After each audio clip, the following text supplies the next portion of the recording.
किसी व्यक्ति की कुंडली में पहले, चौथे, सातवें, आठवें या 12वें स्थान में मंगल की स्थिति होने पर मांगलिक योग का निर्माण होता है। जिन लोगों की कुंडली में मांगलिक योग होता है उनके विवाह में बड़ी देरी होती है और समस्याएं सिर्फ यही खत्म नहीं होती, विवाह हो भी जाए तो विवाह के बाद उनका वैवाहिक जीवन इतना सुखमय नहीं रहता। आइए पता करते हैं कि कौन से उपाय करने से विवाह में आ रही बाधाओं को दूर किया जा सकता है और खराब वैवाहिक जीवन को सुधारा जा सकता है।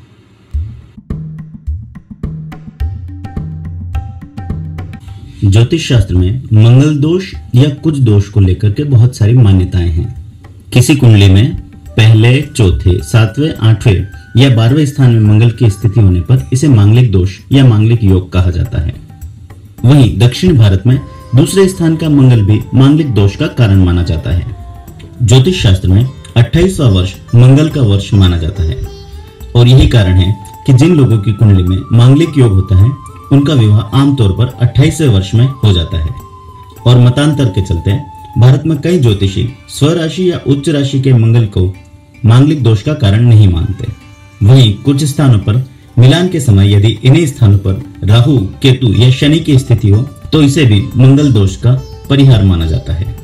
किंतु फिर भी 28 वर्ष बीत जाने के बाद भी यदि विवाह के योग ना बने तो फिर हमें मांगलिक दोष के परिहार करने की आवश्यकता होती है। भारत में कन्याओं की कुंडली में मांगलिक योग को उनके भावी वैवाहिक जीवन के लिए सुखमय नहीं माना जाता और इसके बचाव के लिए भारत में कन्याओं का विवाह पूर्व घट विवाह या कुंभ विवाह करवाने का चलन है। ऐसी मान्यता है कि यदि किसी कन्या की कुंडली में मांगलिक योग उपस्थित हो और उसका विवाह पूर्व घट विवाह या कुंभ विवाह करवा दिया जाए तो उस पर मांगलिक दोष का इतना प्रभाव नहीं रहता।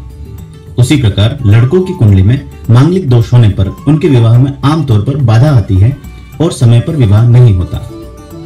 ऐसे में यदि वे प्रति मंगलवार बजरंगबली के मंदिर जाकर वहां बैठकर हनुमान चालीसा का पाठ करें तो उन पर मांगलिक दोष का प्रभाव कम हो जाता है और उनका विवाह आसानी से हो जाता है।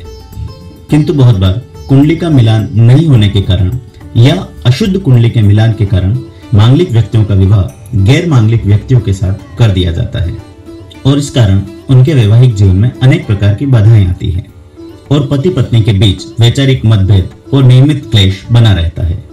और ऐसा ही फल कुंडली में शुक्र और मंगल की युति के कारण भी होता है। पति या पत्नी दोनों में से किसी एक की कुंडली में यदि शुक्र और मंगल एक साथ एक ही घर में बैठे हों तो भी उनका वैवाहिक जीवन बड़ा खराब रहता है और पति पत्नी के संबंधों में उत्तर दक्षिण की स्थिति हमेशा ही बनी रहती है और ऐसी स्थिति में मंगल का उपचार किया जाना बहुत आवश्यक हो जाता है। 3 वर्षों तक लगातार मंगल के विधिवत पूजन करने से इन लोगों के वैवाहिक जीवन में बहुत सुधार होता है और जीवन सुखमय हो सकता है। नवग्रह और विशेष तौर पर मंगल ग्रह की शांति कराने से भी मंगल पूजन का फल मिलता है। किंतु फिर भी भारत में कुछ स्थानों पर मंगल ग्रह की पूजा का विशेष प्रावधान है, जैसे कि उज्जैन मध्य प्रदेश में मंगलनाथ, अमलनेर महाराष्ट्र में मंगलदेव और कंजनूर तमिलनाडु में अग्निस्वर मंदिर पर मांगलिक दोष के निवारण की पूजा का विशेष महत्व है। और यदि किसी कारण से आप नवग्रह पूजा या इन स्थानों पर जाकर मंगल शांति नहीं करवा सकते तो उन्हें चाहिए कि वे प्रति मंगलवार सायंकालीन समय में एक थाली में कुमकुम से त्रिभुज का एक चित्र बनाएं और उसके बीच घी का एक दीपक जलाकर उसे अपने देव स्थान में रखें। और ऐसा प्रति मंगलवार करने से उनकी कुंडली में मौजूद मंगल दोष की शांति होती है और उनके जीवन में स्थिरता आती है। रेगुलर अपडेट्स के लिए चैनल सब्सक्राइब करना ना भूलें।